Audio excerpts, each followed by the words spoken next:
Welcome, folks, to episode 191 of The Morgue, the official CorpseFeed podcast. I am Arturo Padilla, the guy behind the face, and with me always is Mr. Nick Valdez. Tex, how's it going, brother? Oh, man. Howdy, everybody. Howdy, Arturo. We have a busy week, but not really in the way that you would think, right? It's more just like, we got to catch up on some stuff, right? So coming attractions this week, we're starting with The Boys. The Boys season 4 coming out in June. We got a full trailer for it, showing off the story, showing how it connects to Gen V. There's, you see a little Gen V in here, there are two characters who pop up. That's like, oh, I hope you watch Gen V because they're probably going to be super important. So we'll see. I don't know, man. What are you thinking about this, Arturo? How you feeling? I am totally digging it. I'm so hyped for this season. It looks really intense. It looks like they definitely ramped up the serious action stuff. And there's a legit divide now. So you have Homelander and his crew against Butcher and his boys. And it looks like it's just going down. Legit, it looks like a penultimate kind of season, Yeah. But it looks really good, man. I am definitely hyped for this one. I liked how they ended it in the previous season. It looks like they're continuing that same vibe. The little kid is now throwing people against garages and stuff. Right. So I'm very excited about this one, man. It comes out June 13th. Is it dropping 2 episodes at the same time, or is it just one a week? I don't even know. If they're smart, they'll do the thing they always do and just kind of premiere 1 or 2 at the first time and then 1 a week after that. So and if not, the boys can also just get away with 1 a week, so they can also just get away with a single episode premiere because it's the boys and they've kind of built up that credibility by this 1000% agreed. But I think you're totally right in that we're close to the end, and I don't know if this is do they end it with season 5? Maybe try and take it to season 6. It's clear that they we're in that setup phase, right? And I'm wondering how Gen V will affect it because if they keep telling Gen V and they keep connecting season 2 with the boys, then are they going to keep the boys going because Gen V is successful? And an update about Gen V, with Chance Padramo unfortunately passed away. The guy, that sucks. The Gen V, the crew there did announce that they are not recasting him. They are going to respect his passing and respect the actor and just kind of write the season around that. So they're just going to, it's totally possible the way it ended, right? Because they ended surrounded and they got captured, right? So they can be oh, they experimented on him or something. They can do some crazy Weapon X thing on him or something like that. Yeah, they can respectfully kind of kill him off screen. I know that sounds a little gauche, but it's the only way if you're not gonna if you're not if you want to start fresh, unfortunately that's the best way to do it. And as they said, as a respect to his memory and all that stuff, that is the best way to do it. I don't know why they would want to put his face on something, and he's not even there, Yeah, and especially if the character's death leads to big stories for the season or something like that, right? So it's they'll have a way. I have full faith in them, and I kind of have full faith in the whole project. It's the same thing for X-Men 97. Ooh, where so we kind of just we did talk about the first few episodes, and we were gonna hold off until after the finale to talk about it, but leading into the finale, we have a couple episodes left as of this recording, and leading into the finale, man, as of episode 8, dude, we just kind of had to talk about it, right? Listen, this is what we talk about when we say quality content, right? This is a 28 minute show max in terms of what you get visually, story wise. And it tells you so much in that 28 minutes. Legit, it's like reading a comic book. I remember reading a comment online that I totally had to be I agree with you, man. It's you're reading a comic book, panel for panel. In a comic book, there's so much information that you absorb because of all the characters that they're able to write and all that. It's the same thing here. It's like so much is going on without spoiling anything. Like so much is going on here, and characters are introduced and reintroduced, and just craziness and the drama, man. Like the crazy, like mature drama that they have going in this show is it's wild. It's so good. I can't praise this show enough. And it'd be so cool if they just start doing these. I know me and Tex had a conversation off air that we were saying that if Marvel just started kind of bringing back these shows, right? Like Spider-Man from the 90s, Fantastic Four, these recreating these shows and introducing a whole new wave of fans and a new generation of like kids and stuff too. You know, to these characters in a very cool way like this. Like you're seeing these characters for what they should be, right? The pure comic book characters they were created for, not like the character they were adapted to be on screen, which can be different. And I really love how they're sticking to their guns here, man. I'm really impressed by the entire thing, and it's been getting such a like critically, it's been getting so much praise, and it's been getting watched so much that they have no choice but to like, you know, keep pumping these out. And I heard that they wanted to they got greenlit for the next couple of seasons, and they wanted to make them closer together in order so we don't have to wait so much time in between seasons too. Like so like they have a bunch of stories to tell, and I'm excited about it because as we mentioned before on this show many times, like when you're dealing with animation, it's easier to tell the story you want to tell. You know what I mean? Because you're not limited to the limitations of human physics, you know what I mean, and earthly gravity and stuff like that. So you can do all this crazy stuff which they're doing right in X-Men 97, and it just feels right. You know, it just feels like this is the way it should be. And I know Tex, you're a huge comic book guy. What are your thoughts on this, Ben? Yeah, and I agree because you know you look at episode 8, right, and you look at the entire season, and they really did just throw people right back into the show, in that like you know there wasn't time for a lot of setup.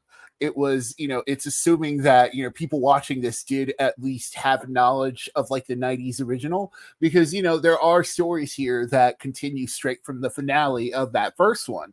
So, you know, you head into episode 8 and it's getting like, it's starting to introduce all these ideas and characters and comic names. And it's just like, it's one of those things where it's like, it's kind of throwing everything at you. And it's in that comic book way, in that like, you just kind of, you know, you either get it or you don't. And if you don't get it, it doesn't really matter. It's sort of just like, okay, this is the guy who's important now. Like Bastion, right? You know, Bastion turns out he's revealed to be like a human sentinel hybrid thing, after like, you know, who was impregnated by his father, who was infected by like the future Nimrod. Yeah, it's some like, wild origin that he has like every like DNA of every Sentinel ever or something. And it's like crazy. You know, from Master Mold and you know, and Nimrod, the super future Sentinel that's like, oh, who came to the past just for this purpose. And it's like, yeah, it's throwing out all these things where you're like, all right, you know, but then then it makes sure to ground it in the characters we care about, right? And it's one of those things where like it's when you look at the arc and you look at what we're seeing, you know, and I laid out like that, it's like, oh yeah, it's gotten to such an advanced state in this story that they kind of don't care about like holding your hand through it anymore. You're either in it or you're out. And that's what makes it the Saturday morning cartoon of it all, right? Where it's like, you know, if you're watching this episode, like imagine, you know, you're a kid watching this episode and you miss like the week before, you'd be like, well, who's this guy? Right. And, you know, it's in that way. And in that way, like to me, it hits even more because it's just like, man, like that's the vibe we've been missing with a lot of cartoons now. We've been missing that, just like do whatever you want. You know, there is no like, yeah. And it's the same thing with the Marvel stuff. Like, honestly, the MCU could learn from this, where it's just kind of like, you know, do whatever you want. Just, you know, it's tell your own story. And then if it happens to connect, it happens to connect to the rest of the stuff, right? Like, you know, that's a great point. we've learned from the MCU over the last few years what happens when you're like stuck on one concrete timeline, right? And you're like, oh, why aren't the Avengers called? Or it's like, oh, Thor's doing this stuff out in space, and he's like the Guardians of the Galaxy, and they're doing all this stuff. And it's just like, it just like comics and just like cartoons, just tell your story and then worry about the rest later, right? And that's kind of the vibe I'm getting with X-Men 97. They're just telling their stories, and then they'll figure it, like they have it figured out, like, but they're only worried about them, which is what I appreciate. Where it's just like, just tell your story, regardless of like I said, like there are lots of people who won't know like Bastion, who won't know Nimrod, and they'll hear the name Nimrod and they'll be like, what? And that's the thing. But that's the beauty of it. And at the same time, none of that matters because you have like cool action going on. You have like really cool stakes. You have Magneto doing his cool like EMP across the world. Hell yeah. And like you have like Spider-Man cameos and Omega Red. Captain America.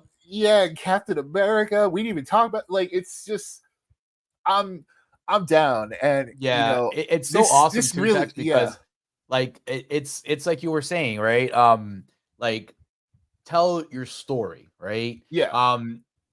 These movies and these timelines, man, like after the only timeline I understand making complete like respect for is that initial first Avengers one, right? Like because they were like, yo, we have this great idea. And we're like, oh, that hasn't been done before. Let's see it. We saw it. Right. Now, like, as you mentioned, let's take a step back over here. I think we've said it before, like, you're able to tell these single stories about these characters without you don't have to have the burden of tying it in to a Thanos line or a Kang line or whatever else you need to do it. Like DC, for example, when they do their animated stuff, like these stories just live within this movie, and when they get introduced and they're done so well, it makes it a memorable thing to the point where it becomes canon, and but they do it to a point where the quality's there, right? Marvel, I think, is afraid to do that. And I think this is a big step in the right direction to kind of change that formula. Especially, as you mentioned, it was giving us characters that a lot of people are not familiar with. And that's, I think, is a good thing because, as I've said it many episodes before, Marvel decided to just throw everything into a bucket when they decided to do that Avengers, Infinity War, Endgame timeline thing, right? Right. So now you have to introduce new heroes, new villains, especially villains that like can matter in a grand scale of things, Mr. Sinister is introduced here.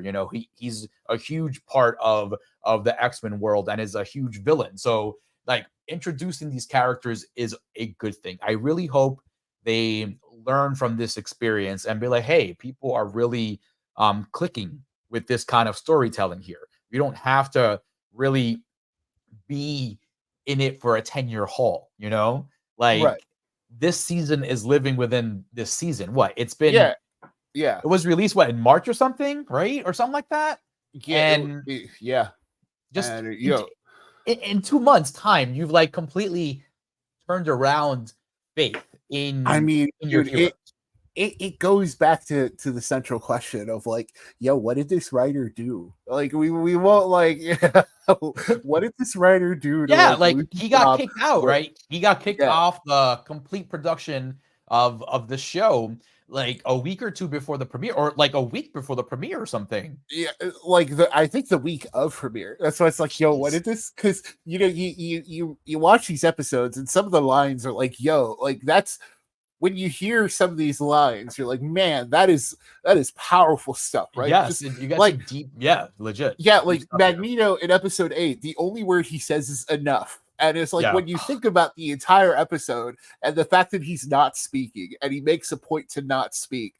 And then the one time he speaks, he like puts an end to the Sentinel thing. And then you think about the ramifications of that EMP thing where it's like, yo, think of all the technology that failed. Think of all like the people with pacemakers who probably lost their lives. People in planes, people in trains, where it's like, yo, and that's why Wolverine's like, yo, he started a war, and that just makes it very exciting. But it's like, yo, this writing's so good that it's just like, damn.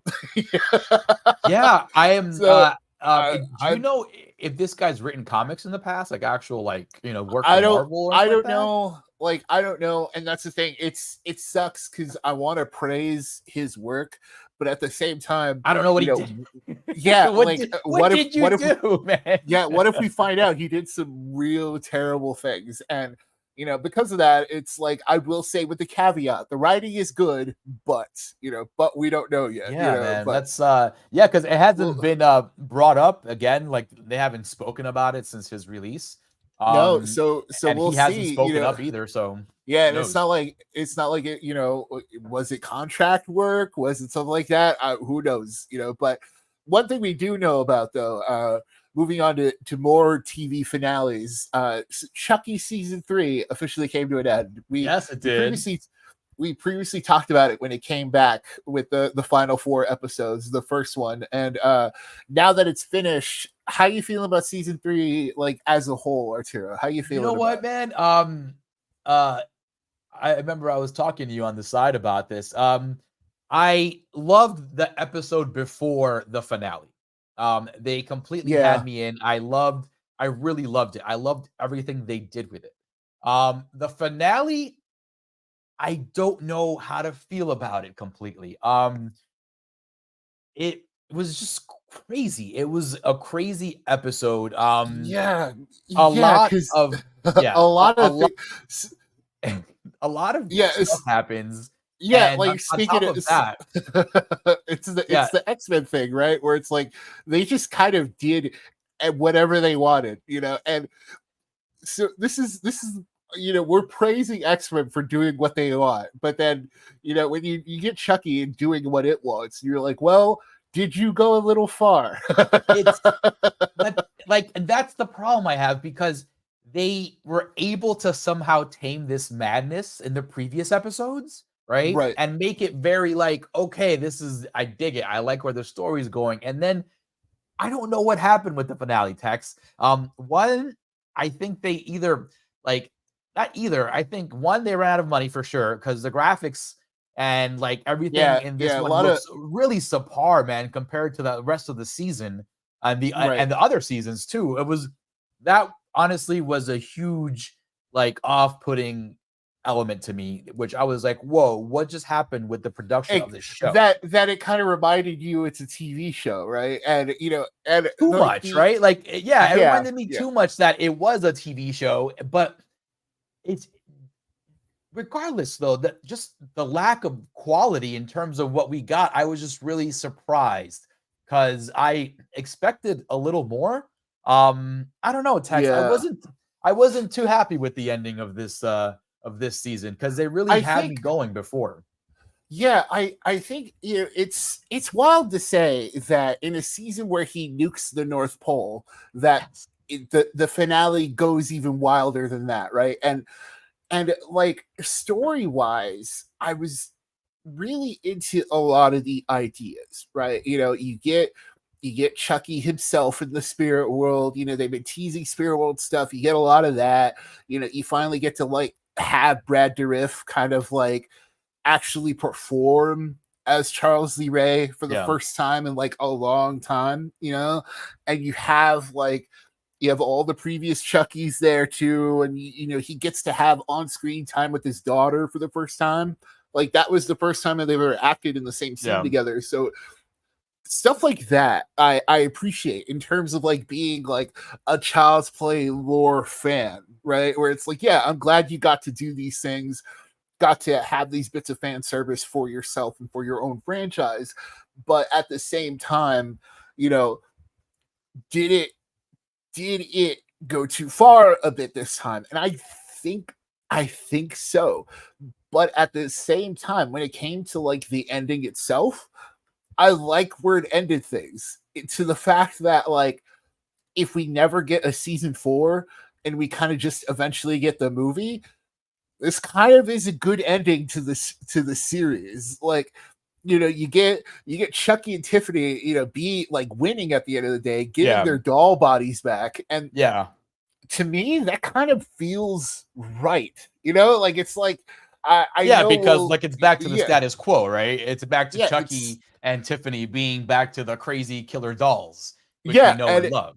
And if any franchise deserves like a doom ending, it's kind of Chucky, right? Where it's like, he's Chucky, like he's not the hero of his story by any means, but he is the main character, right? And it's like you get an ending for the main character, and it's like he got a happy ending, and that's kind of like, it's at the expense of like the kid trio and stuff like that, but like I don't know, you know what I mean? Like it's that's what I mean. It goes a little wild, but where the story ends, I really, really dug it because they always find a way to put him back in the dolls, and it's like it's a very Chucky ending. Like, I definitely agree. It's a very Chucky ending, but what kind of my issue with it is the quality of the episode. I think that's where I stand with it. That's really, it's just like it's the production stuff, right? Yeah, because it's surprising. Everything's been kind of really top notch and practical in look, but then they had a lot of green screen stuff, maybe some blue screen stuff added as well. The CG wasn't very good. It took me completely out of the episode. But the episode did have some really good stuff. There was an awesome prison break in the beginning. Like that was a great scene. I love that Jennifer Tilly looked like she had tons of fun playing Tiffany this season. Her whole role in prison was great as like just controlling everybody with voodoo. Good little side plot. Yeah, I really enjoyed that portion of the story. Yeah, because you can't have her in the White House at the same time as Chucky, right? So it's like, you can't. So I'm glad they had her. Agreed. Yeah. It's as you said, like I wasn't a big fan of the overall look of the show, but to your point, Tex, the way it did end lends itself to how it would end in a real Chucky movie, and it is a good transition to the movie they actually want to do. I'm kind of good off the Chucky show. I think they've definitely milked it for what it was worth. If they do a movie now, I think it would kind of encapsulate this franchise well and just make it like a nice little package on top of this franchise. And I think we can move on from Child's Play after those movies, honestly. That's what I mean, because they do say, at the end, Chucky does his kill reel again. He does the recap of all the kills, which is great. And you do realize season 3 had a lot of good kills. So many good kills. And Devin Sawa himself accounts for like 3 of them, so it's like like it's good, man. And but when you think about it, and they want to do season 4. But this is the trouble I have, because like I'm in the same boat as you, but also I would watch season 4. Like I don't know, because it's kind of like this is the problem I have, where like season 3 ends in such a way that it would be so funny for this show to like end on that note, because it would be perfect. Like it would be funny and perfect in that way to like just be straight doom ending, right? And because screw those kids, I'm back in my body, you know what I mean? And I know we've been watching those kids, and that's the thing, and I like the kids are great this season. Jake puts on like his Chucky impression at the end, and it's like, like that was fun. I like he clearly practiced with it or something. He's really good at it, and it's stuff like that where I'm like, man, those kids are good. I even liked Wyatt, like the new kid introduced. He grew on me. I did not think he actually grew on me. Right. Yeah, I did not think I would, but by the end of the season, I was like, man, I'm really digging this kid. Yeah. And that's the thing. I like all the kids, but at the end of the day, it is Chucky's franchise. And as we've learned, he's the star, and that's it. Like I do think now is the time for the movie. Let them finish it off that way, and if not, don't even address the show. Like just do a movie. Like just do what's next, right? Yeah. Bring the Caroline, bring the little girl along, and just be like, and she's evil. And like say, oh yeah, the show happened, but now we're doing our own thing again. Like I don't know, but I'm curious to see what's next. Yeah, definitely. And if it's season 4, I'll watch season 4. But like you, Arturo, I kind of hope it's a movie instead. Yeah, I do agree. And with that said, we have a double feature presentation coming for you guys right now.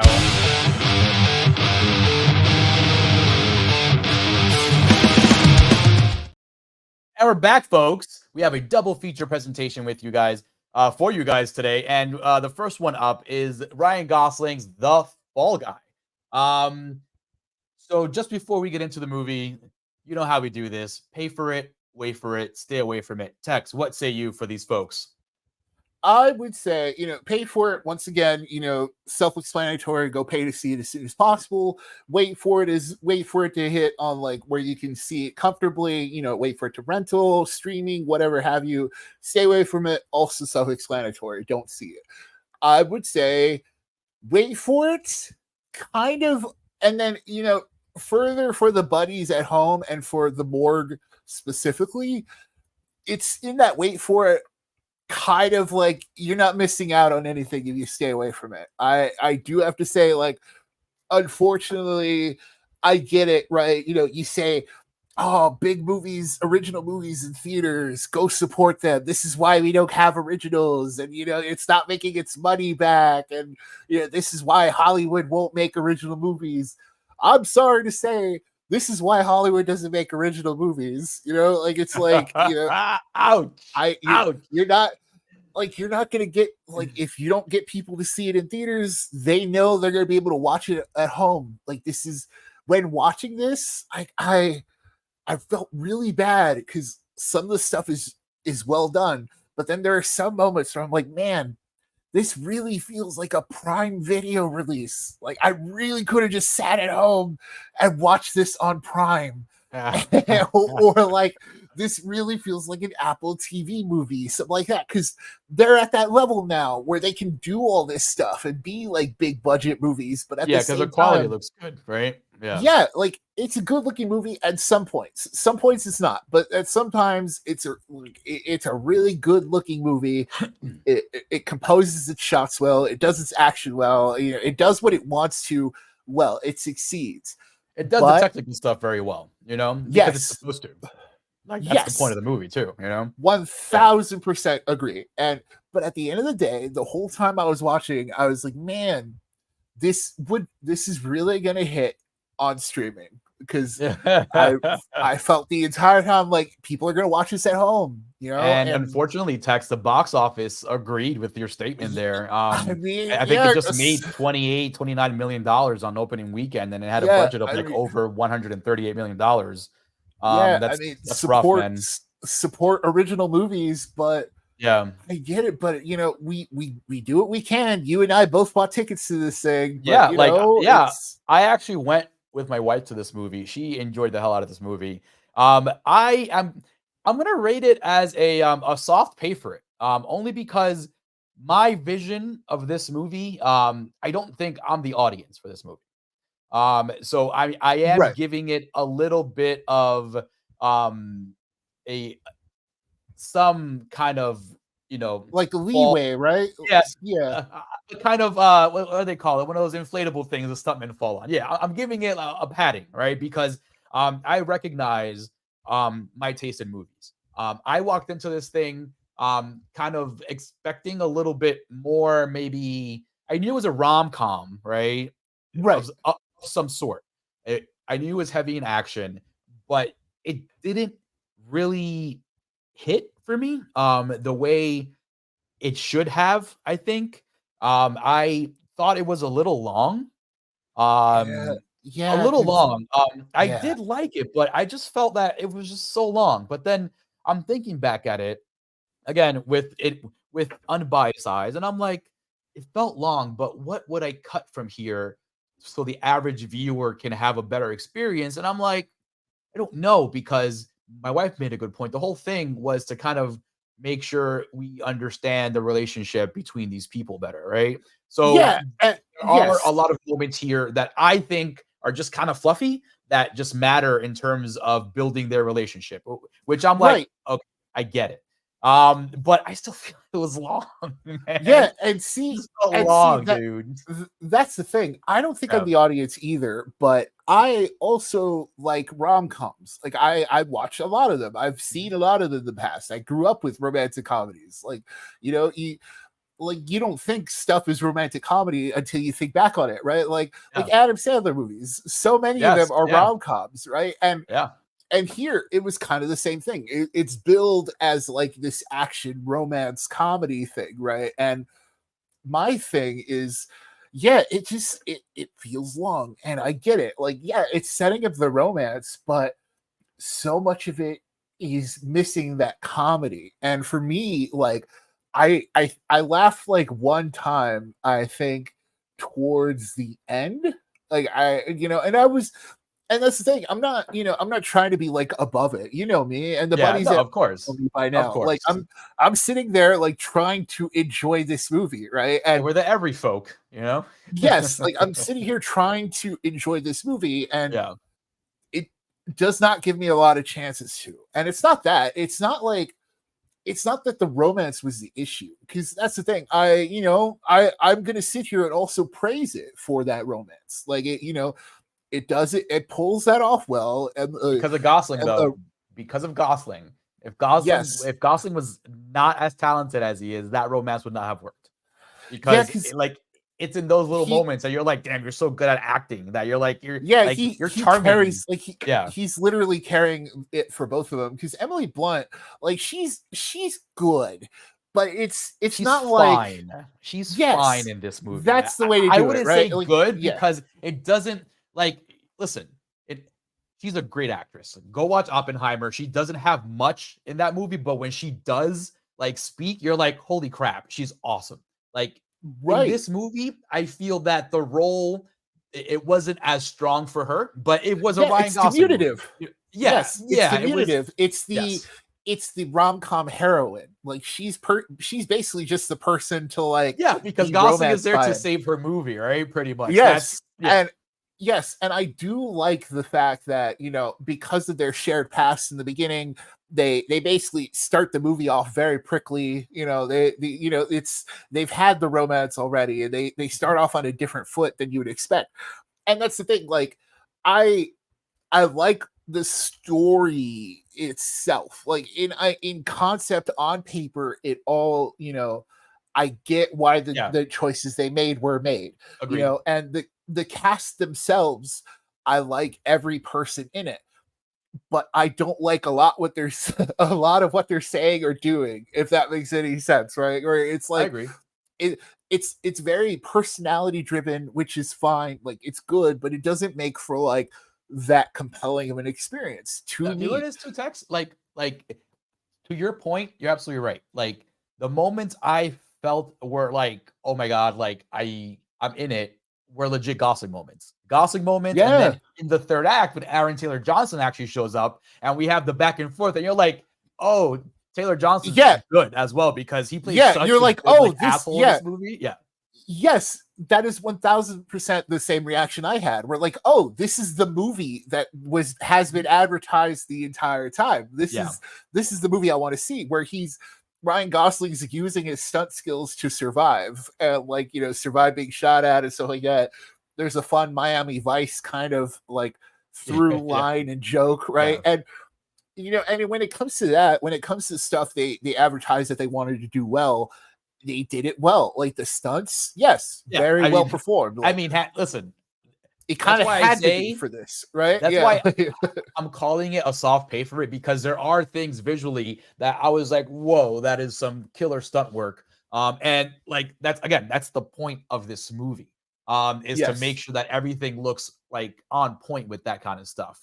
But where they succeed, they do lack in certain areas. So when Gosling is on screen, great, but there's a lot of like, we can call it filler, because it does give you exposition throughout the story, but there is a lot of stuff in between all that action that just kind of like takes you away from that suspense and the tension they build. It's like a yo-yo. You know what I mean? Like, they work it like a yo-yo, and it's a little annoying sometimes.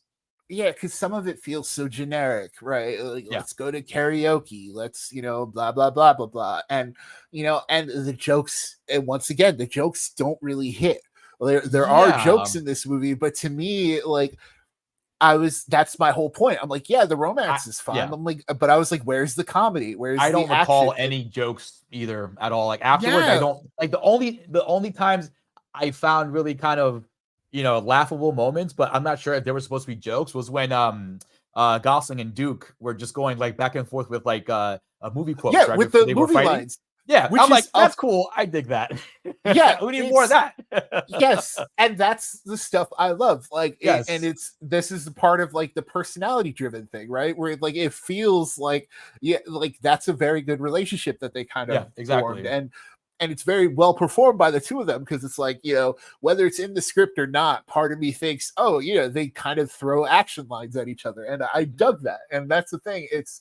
Gosling is great when he gets to be this action comedy hero, because we've seen him in like The Gray Man. We've seen him as like an action hero before, and it didn't quite work. That's like right, The Gray Yeah, Man. Yeah, it works because he's good at his job. Like it works because he's very good at just being an action hero. He's good at it. But here it kind of steers into that kind of 90s aesthetic that we all kind of love about action. And it like it kind of, you know, there's a shot of him coming out of the lake, and he's like, you know, his white shirt's kind of rolled up the sleeves. He's got it was total jeans. Action shot, very Jerry Bruckheimer, right? Yes, and I was very like, Jerry Bruckheimer / Michael Bay action movies from the 90s, like The Rock and stuff. So he comes out of he's swimming up out of the lake. He comes out, he like stands there for a bit. I'm like, there's your shot right there. Yeah. There's your, you know, there's your money, right? And you see that, and like you get to like the finale where it's like,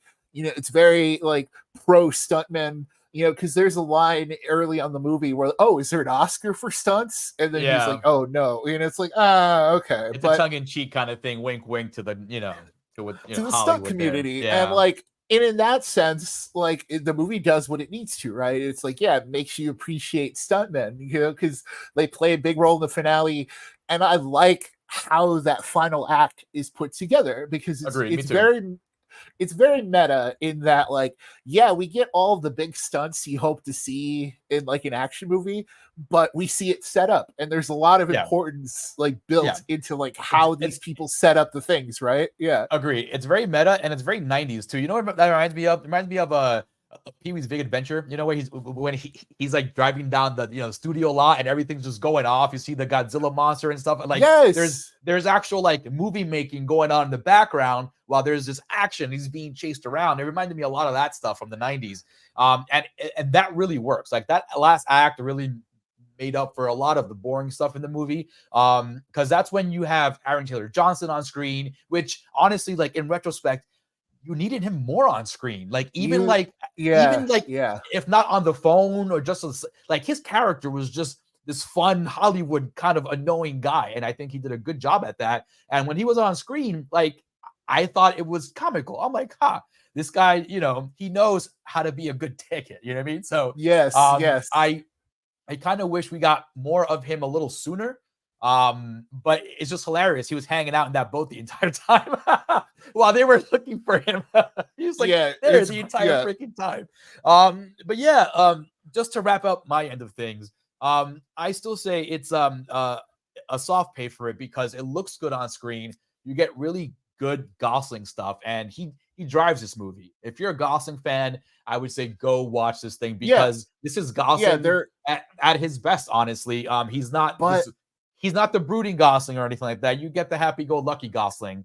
Right. I think that's fun to see. Yeah. And I still stand by my, you know, you're not missing out on much by staying away from it. But also, if you're looking for like, but Gosling has also done better romances, you know? So go watch The Notebook if you're looking for a Gosling romance. And it's like, or even, you know, Beyond the Pines was good too. Place Beyond the Pines, incredible movie. But but with Gosling, you know, if you want the charm, that's what it is, right? It's a movie sold off of Ryan Gosling's charm, and for that he delivers. He does deliver, and you know, it's mileage may vary, I think is the appropriate term to use here. It's just agreed. Agreed. Yeah, because like your mileage will vary. There's so much happening here, you know, and there's just so much Gosling to go around. You know what I mean? He can't be in all the scenes, unfortunately.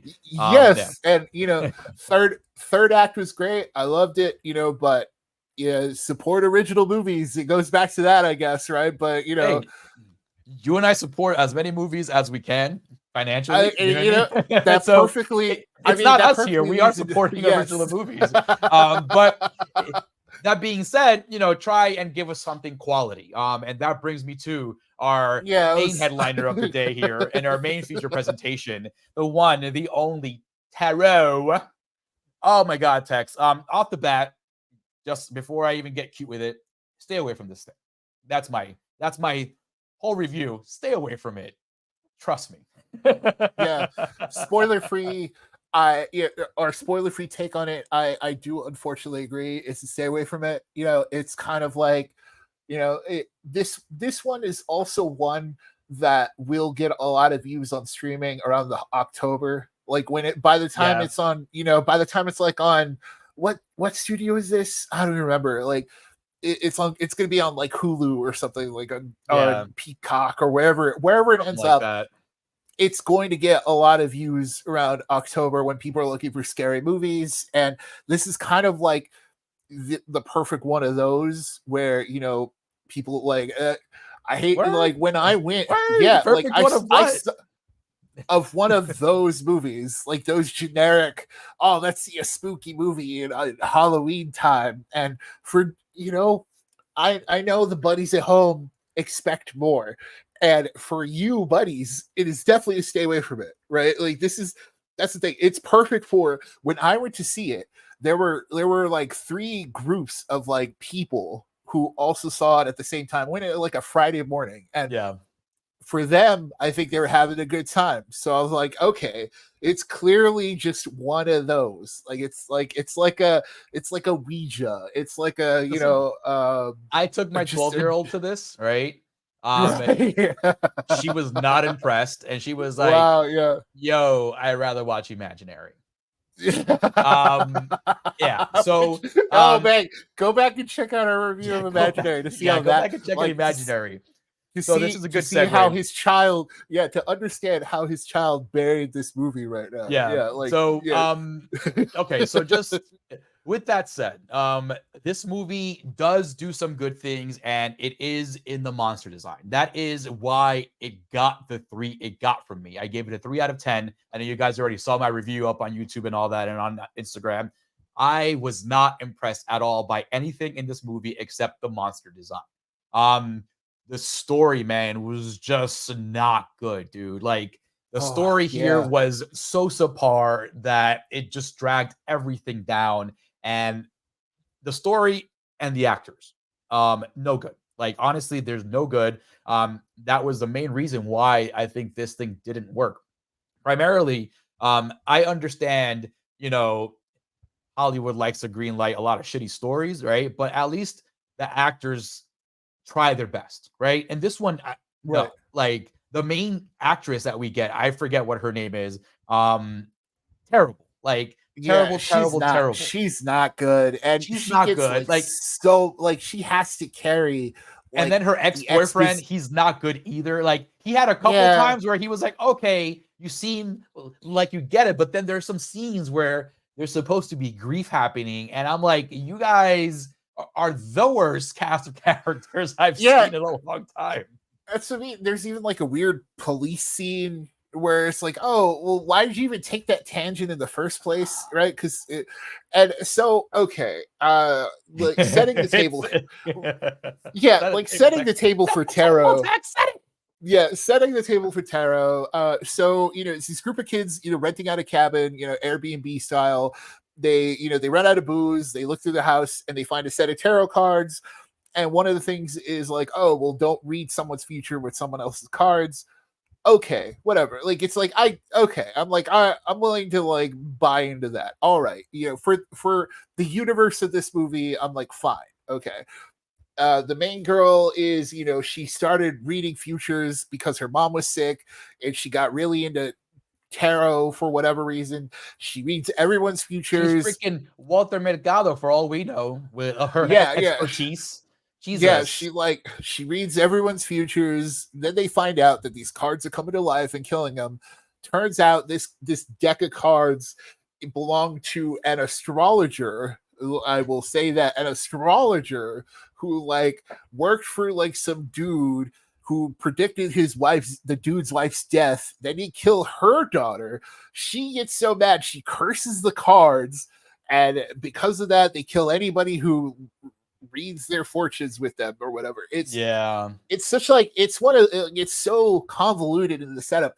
And I'm willing to forgive that because it's tarot cards. And it's like, okay, it's gonna have it's kind of the same way I'm willing to forgive Ouija, or like I'm willing to forgive even Talk to Me has the same kind of thing. You know what I mean? Yeah. Like, but that's done. That's a successful rendition of this kind of thing. And even then, Talk to Me gets away with it because the kids are like, well, I don't know. Like, they're like, I don't know what the real. And like, they don't even get to it. Like here in Tarot, there's a whole flashback here, folks. There's a whole flashback that honestly, like, I was more interested in this flashback than the rest of this movie. I'm like, I want to see more of this, like, witch thing going on here. It kind of set up like a tarot prequel, right? Which is kind of why I was like, I was also like, okay, you're really counting your chickens before they hatch here. But you know what, though? That movie will probably be better than this one. Just based on, they're going to give it to like some also first-time director. It's going to be a smaller budget. It's going to release like straight to streaming, and it's going to rule, right? Because less pressure on it. But then you have like, they go to the lady from Texas Chainsaw Massacre. You know, she's like, and she's like, oh. Anytime I see her in something, I stay away. This is why I'm scared about that Watchers movie. Yeah, because she's like a figurehead in that one too, right? So, you know, she's a figurehead in all these movies she's in. She's not good, man. Yeah, she is not good. And she's there to explain this whole past and stuff. And then, okay, so the tarot cards start killing everybody. And this is where, like, it's interesting because it kind of starts right away. Like, it doesn't waste time on, like, getting the killing starting. Funny story, funny little tangent. So my screening, the screen went out during the first kill. And so I heard nothing but the audio for that first kill, right? And you know, you hear the audio, you hear like the blood and stuff like that. I'm like, oh, I was like, I hope that's a cool kill. And then they rewinded it, they fixed it and all that. And so when I saw it, I'm like, oh, it's kind of like, you should have been like, no, take the screen off again. It was more effective, right, with the sound. Yeah, I was like, oh, yeah, maybe I pictured it better in my head, but you know, that's another problem here, Tex, though. Yeah, because it sets us up for cool stuff, right? Because the first monster we see is like the high priestess. And she's got like these cool metal claws. Yeah, and she kills the first girl with like a ladder, and she like drags her under it so she could smash her over it with it. It was very mean spirited for like a ghost witchy thing going on too, which I was like, wow, I was like, okay, but then like that being said, yes, I dug that, but this was a PG-13 movie that could have gone just a little further with their kills. I feel like a lot of them really had no bite right at the end of it. Like they started off well, but then they didn't really kind of finish. Because in the way I thought they would have. We had 4 kills in this movie, right? And first one was great. Second one was like really fast. It was the kid running through the train, like abandoned train station or whatever, that he gets hit by a train accidentally, and it was that second death where I was like, okay, which way is this going to go? Because part of me liked the fact that it was so quick and fast, right? Yes. You know, like, and because because the setup getting there was also entertaining. I can't lie. Like I like the idea of a ghost like making a bunch of darkness as it like kind of that concept after him, right? I like the concept more than the kill in that one. Yes, I liked how he kept shining that lantern thing. But you're right too. Like it was weird because in the first kill, they had a very like direct hand in killing this person. You know what I mean? Yes. Here it was just like, oh, he chased him to the tracks. Like, and then in the magician one, again, we get a more direct hand with the kill there.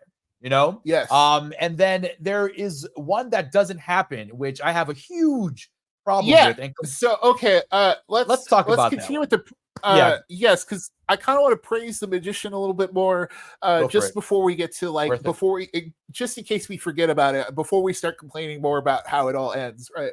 So the magician kill is the one kill where I'm like, wow, it really used PG-13 well, right? Because it's so interestingly done, right? Like it's so like the magician himself, not designed, like he's just like a creepy guy, and it's like not the best monster design, I think, but it's made up for it in the fact that like it's done in front of like a crowd of creepy people, very like Rob Zombie-esque. Like when when I was watching, I'm like, oh yeah, that's very like zombie like shenanigans stuff, right?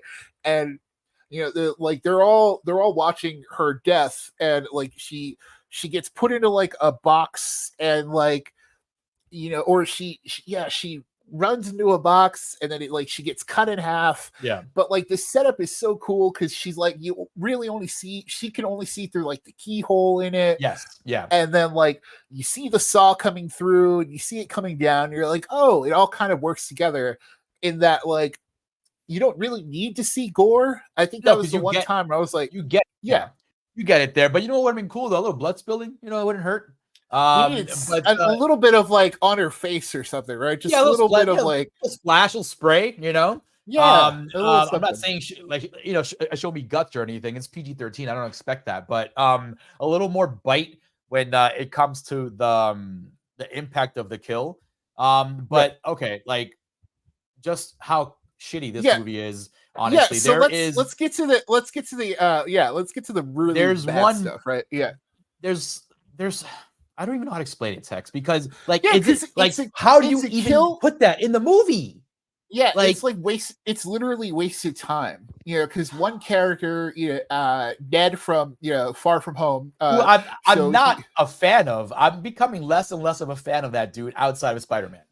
Honestly. Yeah, it's weird that he's like the biggest star in this, right? So and he's not even good either with his role. Like, oh my god, yeah, he's supposed to be like the funny guy, and okay, but his monster is the Fool, and the Fool chases him into an elevator and kind of traps him there. And the last thing we see of him is like the monster like looking at him, and you're like, oh, and then it cuts away, and then later in the movie he comes back because his prediction was like, oh, I'm supposed to show up for my friends in an unexpected way. Here, I thought I was going to get the horror twist on that. And like, oh, they were going to see his dead body hanging somewhere or something, right? Like, just that would have been like fucking awesome if that was the case, dude. We got nothing. But he lives at the end. They kind of solve the curse by reading the astrologer's fortune. They keep calling her the astrologer, which is so clunky. Yeah, just call her like a witch or a fortune teller or like a fortune teller or something, because like it's so clunky. Or give her a name or something if you're gonna keep calling her. Like if you bothered to go back and tell a tale of this fortune teller, astrologer lady who was, the personal fortune teller of this noble guy, right? Give her a fucking name. Get a name. Give her a name. Pronouns, pal, huh? As they say in one of my favorite podcasts, some pronouns, pal. Come on. Yeah, it's not right.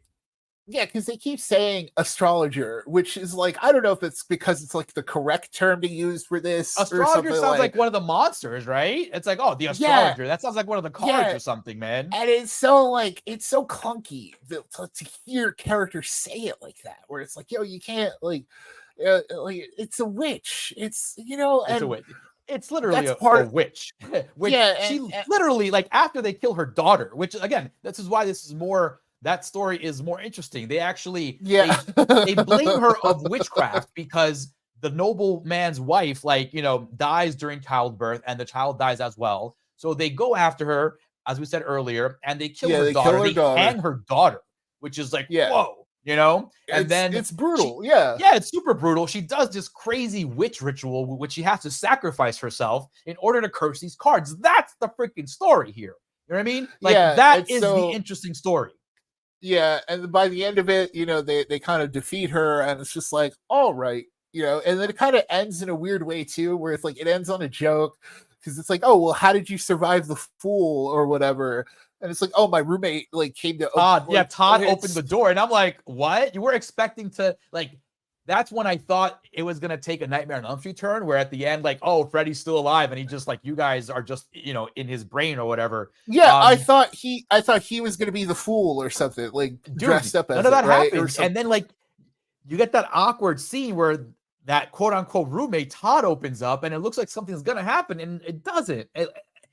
I think that's poorly edited. It has to be a poor edit there that It has to be because that's why I so said clunky.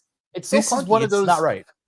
This is why, like, by the end of it, I was so like. This is why I said this seems like one of those that's gonna be like it's gonna be on streaming. It's gonna hit around October, and it's gonna hit with people because people are gonna watch it as like, oh, this seems like a scary thing, and it's a general audience kind of like it's too general, like it's too like this is for teens, like yeah, like cool, it is, you know what I mean? It is gateway horror, right? Yeah. But like we've seen gateway horror this year, and it hasn't been good. Night Swim, Imaginary. Now we got this garbage.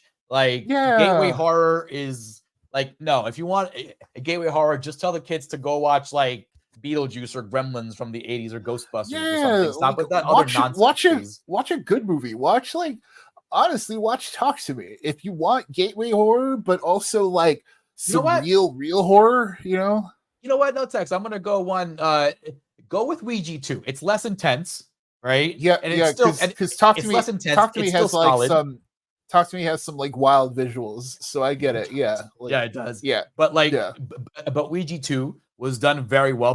Mike Flanagan directed that. He saved whatever they could from that franchise because of him. But like, this thing is again, folks.